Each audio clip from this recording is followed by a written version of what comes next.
Was the move about getting away from the UK press, because the press is, is everywhere, or was the move because you weren't getting enough support from the firm? It was both. Both. I needed to do this for my family. This is not a surprise to anybody. It's really sad that it's got to this point, but I've got to do something for my own mental health, for my wife's, and for Archie's as well, because I could see where this was headed. They didn't want him to be a prince or a princess, not knowing what the gender would be, which would be different from protocol, and that he wasn't going to receive security. What? It was really hard. Look, I was really ashamed to say it at the time, and ashamed to have to admit it to Harry, especially, because I know how much loss he's suffered.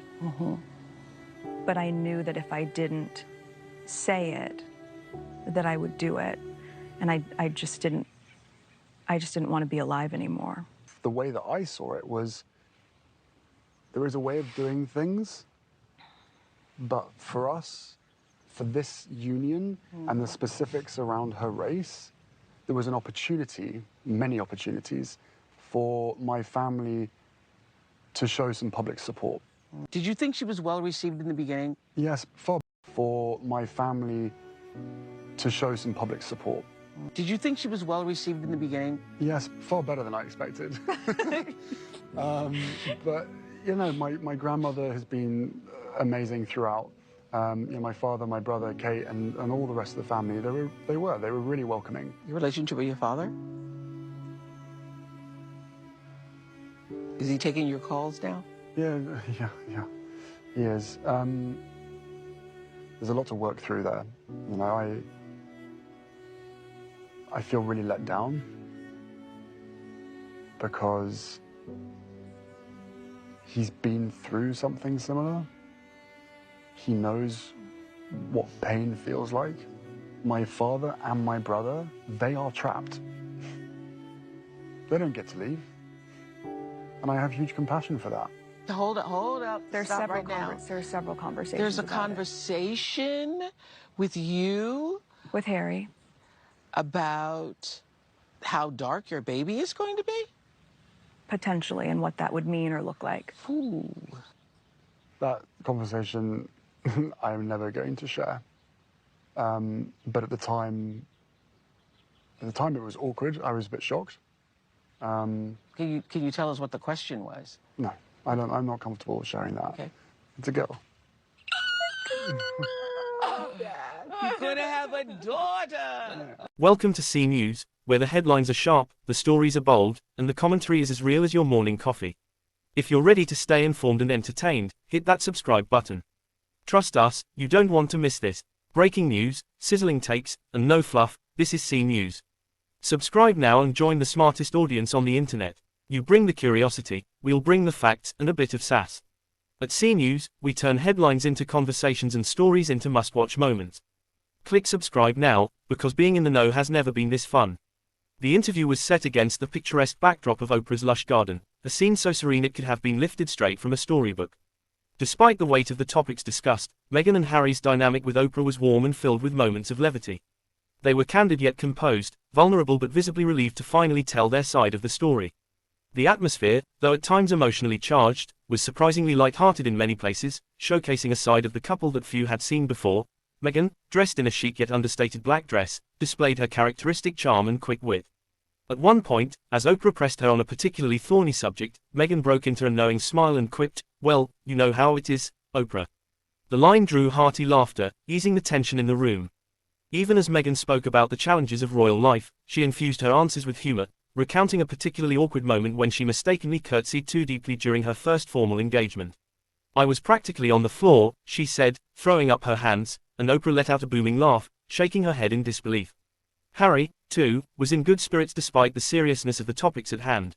He shared an anecdote about life in Montecito, joking about how their rescue chickens seemed to have more fans on Instagram than he did.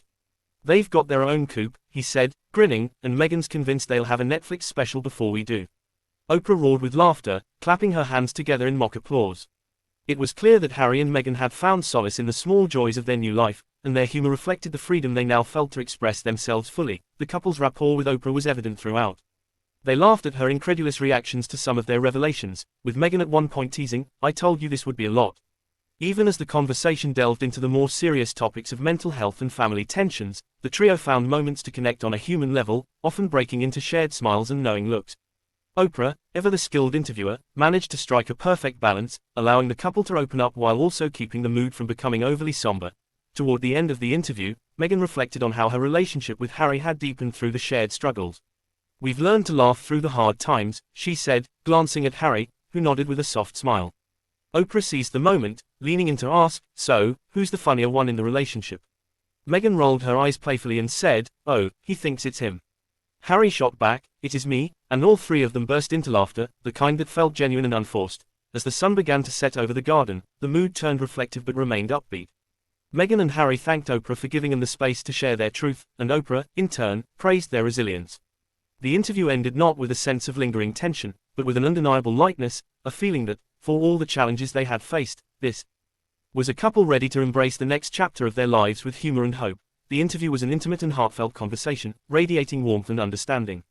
Meghan Markle, glowing with grace, opened up about her journey with refreshing honesty, sharing insights into her transition from Hollywood to royal life.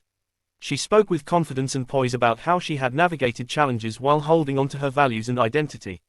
There was a sense of pride as she described how she and Harry prioritized their family, finding joy and purpose in their new life in California. Prince Harry was equally candid, his voice steady and passionate as he reflected on his role as a husband and father. He spoke of his admiration for Meghan, emphasizing the strength she displayed during their most trying times. There was a palpable sense of unity between the couple as they discussed the shared commitment to building a future filled with love and service. Harry also shared light-hearted stories about adapting to a more relaxed lifestyle, his face lighting up as he recounted simple moments of happiness with Meghan and Archie. Oprah's warmth brought out the best in the couple. Meghan, often smiling, shared anecdotes that highlighted her optimism and resilience. She spoke about the importance of kindness and how small acts of compassion had shaped her perspective. Even as she recounted personal struggles, she framed them as opportunities for growth, a testament to her unyielding positivity. Laughter echoed through the conversation as Meghan and Harry shared amusing moments from their lives. Harry playfully teased Meghan about her newfound love for gardening, and she, in turn, recounted his attempts at cooking with a fond chuckle. Their chemistry was undeniable, and their stories were filled with humor and authenticity, revealing a couple deeply in love and committed to their journey together. The dialogue turned to their charitable endeavors, with both Meghan and Harry speaking passionately about the causes close to their hearts. They shared their vision for creating meaningful change, emphasizing the importance of giving back and inspiring others. Meghan's face lit up as she spoke about projects aimed at empowering women and children, while Harry expressed pride in their work to promote mental health awareness. Throughout the conversation, there was a sense of hope and renewal. Meghan and Harry expressed gratitude for the opportunities they had been given, particularly the chance to start anew. They spoke about the joy of raising their son and preparing for the arrival of the daughter, their excitement for the future shining through every word. The interview concluded with a feeling of optimism and positivity. Meghan and Harry's love for each other and the dedication to building a better world left a lasting impression, a reminder that even through challenges, joy and purpose can be found. As we wrap things up here at C News, let's take a moment to bask in the glory of all the brilliant stories we've dissected. From the jaw-dropping to the laugh-inducing, we've covered it all with just the right amount of flair.